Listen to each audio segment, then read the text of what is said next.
JBNN keep you informed. I'm Michelle Jones, and in the news, Labour gunned down in Porus, Manchester.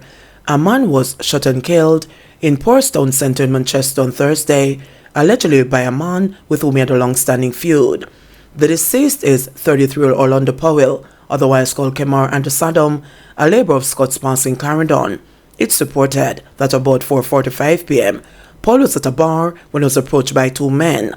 One of the men brandished a gun and opened fire at Hopewell, hitting him in the face. Hopewell ran but was chased and shot several times. He was taken to hospital where he was pronounced dead. 19-year-old charged over gun attack on Burlium guards in Greyground, Manchester. A 19-year-old man has been charged in relation to last week's gun attack on Burlium security guards in Greyground, Manchester. Amari Brown, a sales clerk of Outline Avenue, St. Catherine, has been charged with 2 counts of robbery with aggravation, wounding with intent, possession of a prohibited weapon, possession of a prohibited weapon with intent to injure, possession of a prohibited weapon to cause serious damage to property, and conspiracy to rob. Reports from the Mandeville police are that about 6:40 p.m, the guards were at a business establishment when they came under gunfire. When the shooting subsided, Brown, his accomplice, and a guard were shot. They were taken to hospital where the accomplice died and the guard and Brown were treated. A Winchester .38 firearm with 4.38 rounds of ammunition was also seized. Following an investigation, charges were laid against him on Thursday, December 21. He is scheduled to appear in the Manchester Parish Court on Wednesday, December 27. Murder triggers unease in Hopewell. Residents called for a new police station. The murder of the bursar at the Hopewell High School in Hanover on Wednesday has stirred emotions in Hopewell and in surrounding communities, with the residents expressing anger, disgust, and despondency. 35-year-old Jermaine Roberts was gunned down while approaching his motor vehicle on the school compound, and the principal, Byron Grant, who was reportedly injured, has since been taken into custody for questioning in regards to Roberts' murder. The lone gunman escaped after the attack. While the Hanover police are investigating the matter, Hopewell residents believe an uptick in crime in the area is affecting the growing economic center. A source has disclosed that there are several recent cases of house and business burglaries, motor vehicle theft, and motor vehicle scrapping overnight in the community. Lucy Mayor Sheridan Samuels also recently expressed annoyance at the long time it's taken to get a police station operational in the area, months after the Hanover Municipal Corporation handed over property to the Jamaica Constabulary Force for this purpose. Right now, me get afraid, no matter where they, whether in at church, school, or at work, you're not safe, one taxi driver, whose route terminates in Hopewell, said. He asked that his name not be mentioned.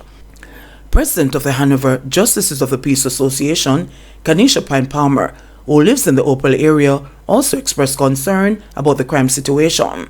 The safety and well-being of our residents are of paramount importance, and I believe it is crucial that the issue is addressed promptly, with emphasis on prioritizing the urgent need for a police station in Hopewell to ensure a more immediate and effective response to incidents, she said.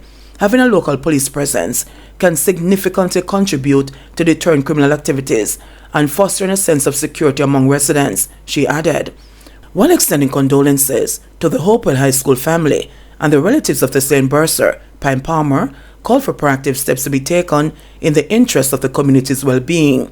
She noted that her association is committed to supporting any initiative that promotes safety and justice for all Hanoverians. Meanwhile, Hopewell Citizens Association President Derek Wright said that he is also very concerned about the increase in crimes in the seaside town. We were recently under a state of emergency. The numbers and presence of the security forces in the area have been increased. So the problem just boils down now to how much we as humans respect other people and respect life, he stated. He encouraged citizens to assist the police in curbing the lawlessness in the country. The government and the security forces can only do so much. We as citizens have to play our part, he noted. St. Mary shake-up possible after 7 escape in Jailbreak. The police high command made a raft of management changes in St. Elizabeth in June after a major jailbreak there. Now, the fate of their counterparts in St. Mary is to be decided after 7 more escaped custody on Thursday. It is understood that a report has been requested on the incident after the latest embarrassment to the Jamaica Constabulary Force, JCF. A manhunt is reportedly underway to recapture the men who escaped custody from the Rockabessa police lockup. The inmates were discovered missing during a routine cell check early Thursday morning. The police say that preliminary reports are that the inmates managed to escape from custody by cutting through a ventilation grill. The police have identified the ringleader among them and said he orchestrated the breakout. He is Gavin Hurd, 31, who is charged with murder and had been remanded at the lockup for a year. According to the JCF, he is known to frequent Stony Hill, St. Andrew and Enfield, St. Mary. A preliminary probe by the St. Mary Divisional Intelligence Unit suggests that the men have been planning their escape for some time. It is understood that at least 3 of the 7 escapees were culpable in the planned escape, and that as a result, a major cell search was carried out on December 17, where various pieces of contraband were found, including cell phones, chargers, and lighters. The Rocker Vessel lockup reportedly has an estimated capacity for 10 adult males. However, it was housing 17 adult male prisoners at the time of the incident. The other escapees were in custody for serious crimes, including murder, aggravated robbery, and rape. The Corporate Communications Unit of the JCF released the images of 6 of the escapees. They are 24-year-old Trey Walker of Claremont, St. Anne, charged with rape; 25-year-old Jamal Vernon of Boscobel, St. Mary, charged with robbery; 22-year-old Philip Williams of Belfield, St. Mary, charged with shooting with intent; 22-year-old Linton Bailey of Jacks River, St. Mary, charged with shooting; 26-year-old LaShawn Davidson of Jacks River, St. Mary, charged with shooting; and 21-year-old Nolanda Atkinson of Pimento Walk, St. Anne, and Boscobel, St. Mary, charged with robbery. A relative of one of the escapees contacted journalists after seeing his picture in the media. "I want to tell him to turn himself in. I know he's a great thinker and his family, but for his safety and the others, I would encourage them to turn themselves in," said the cousin, who requested not to be named. It was mindful, however, that the men wanted to spend the Christmas away from the overcrowded lockup. At Christmas time, and every prisoner or inmate have family, them have to put them family at risk though, because the police can start visit them in all manner of ways. Just think and turn yourself in, the relative said, with the hope that one of the escapees hears his plea. The police are asking anyone with information that could assist in locating the escapees to contact the Rockabessa Police at 876-726-0698, Crime Support 311, the JCF tip line at 811, or the nearest police station. In the meantime, following the escape of 8 prisoners from the Black River Police Station in June, then Divisional Commander Superintendent Kenneth Chin was reassigned to Area 5 headquarters.